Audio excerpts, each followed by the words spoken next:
भर्तहरि प्राचीन उज्जैन के बड़े प्रतापी राजा हुए हैं।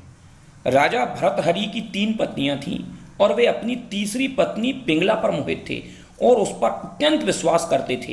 राजा पत्नी मोह में अपने कर्तव्यों को भी भूल गए थे। उस समय उज्जैन में एक तपस्वी गुरु गोरखनाथ का आगमन हुआ। गोरखनाथ राजा के दरबार पहुंचे। भर्तहरि ने गोरखनाथ का उचित आदर सत्कार सम्मान किया। इससे तपस्वी गुरु अति प्रसन्न हुए। प्रसन्न होकर गुरु गोरखनाथ ने राजा को एक फल दिया और कहा कि यह खाने से वे सदैव जवान बने रहेंगे और कभी बुढ़ापा नहीं आएगा, सदैव सुंदरता बनी रहेगी। चमत्कारी फल देकर गुरु गोरखनाथ वहां से चले गए। राजा ने फल लेकर सोचा कि उन्हें जवानी और सुंदरता की क्या आवश्यकता है। चूंकि राजा अपनी तीसरी पत्नी पर अत्यधिक मोहित थे, अतः उन्होंने सोचा कि यदि यह फल पिंगला खा लेगी तो वह सदैव सुंदर और जवान बनी रहेगी। यह सोचकर राजा ने पिंगला को वह फल दे दिया। रानी पिंगला भर्तहरि पर नहीं बल्कि उसके राज्य के कोतवाल पर मोहित थी। यह बात राजा नहीं जानते थे। जब राजा ने यह चमत्कारी फल रानी को दिया तो रानी ने सोचा कि यह फल यदि कोतवाल खाएगा तो वह लंबे समय तक उसकी इच्छाओं की पूर्ति कर सकेगा।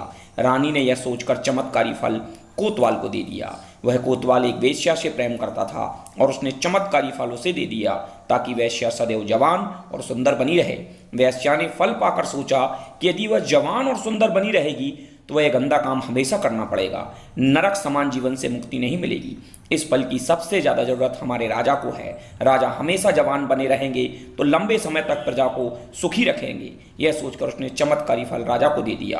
राजा यह फल देखकर आश्चर्यचकित हो गए। राजा ने वेश्या से पूछा कि तुम्हें यह फल कहाँ से प्राप्त हुआ। वेश्या ने बताया कि यह फल उसे कोतवाल ने दिया। भर्तहरि ने तुरंत कोतवाल को बुलाया। सख्ती से पूछने पर कोतवाल ने बताया कि यह फल उसे रानी पिंगला ने दिया। जब भर्तहरि को पूरी सच्चाई मालूम हुई तो वह समझ गए कि रानी पिंगला उसे धोखा दे रही हैं। पत्नी के धोखे से भर्तहरि के मन में वैराग्य जागा और वे अपना संपूर्ण राज्य विक्रमादित्य को सौंपकर उज्जैन की गुफा में तपस्या करने आ गए। उस गुफा में भर्तहरि ने 12 वर्षों तक तपस्या की। उज्जैन में आज भी राजा भर्तहरि की गुफा दर्शनीय स्थल के रूप में प्रसिद्ध है। राजा भर्तहरि ने वैराग्य पर वैराग्य शतक नामक ग्रंथ की भी रचना की जो काफी प्रसिद्ध है। तो ये आप सामने जो देख रहे हैं ये हैं भर्तहरि की गुफाएं। भर्तहरि की गुफाओं के बारे में कहा जाता है कि अंदर ही अंदर इसमें चारों धाम जाने का एक मार्ग बताया जाता है। इसी तरह काशी के निकट चूनारगढ़ नामक पहाड़ी स्थान है। इस टीले पर भी गुफा है, वहाँ भी भर्तहरि का स्थान बतलाया जाता है और वहाँ की गुफा के अंदर एक मार्ग है जो उज्जैन तक आने का बतलाया जाता है। गुफा के अंदर ही एक पत्थर टूटा हुआ लटकता हुआ दिखाई देता है। कहते हैं भर्तहरि ने हाथ का टेका लगाकर रोक दिया था। यह कहा जाता है कि दक्षिण में गोपीचंद की मूर्ति है, पश्चिम की तरफ काशी जाने का मार्ग है। क्षिप्रा नदी के तट पर इस स्थान की शोभा देखने योग्य है। इस समय नाथ संप्रदाय के साधुओं के अधिकार में हैं।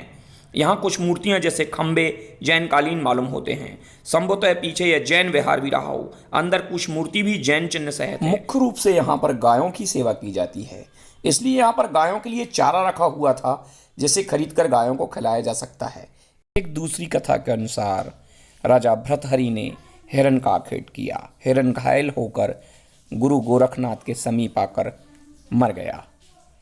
जब राजा भर्तहरि ने अपना शिकार गुरु गोरखनाथ से मांगा तो गुरु गोरखनाथ ने केवल ये प्रश्न किया, राजा और योगी में कौन बड़ा है। राजा केवल प्राणी को मार सकता है और योगी प्राणी को जीवित भी कर सकता है। राजा ने हिरण को जीवित करने की प्रार्थना की। गुरु गोरखनाथ ने हिरण को जीवित कर दिया। हिरण को जीवित देखकर राजा आश्चर्यचकित हो गए और गुरु गोरखनाथ से अपने आप को शिष्य बनाने के लिए प्रार्थना करने लगे। गुरु गोरखनाथ ने कहा, अभी सही समय नहीं आया है, अभी आप मेरे शिष्य बनने के अधिकारी नहीं हो। वह समय भी आया जब राजा भर्तहरि गुरु गोरखनाथ के शिष्य बन गए। तो कहानियाँ तो बहुत सारी हैं, तो आप ये सारे दृश्य वहाँ के देख रहे हैं। और चूंकि गुरु गोरखनाथ संप्रदाय के गुरुओं को यहाँ पीर कहकर संबोधित किया जाता है। साथियों, अगले वीडियो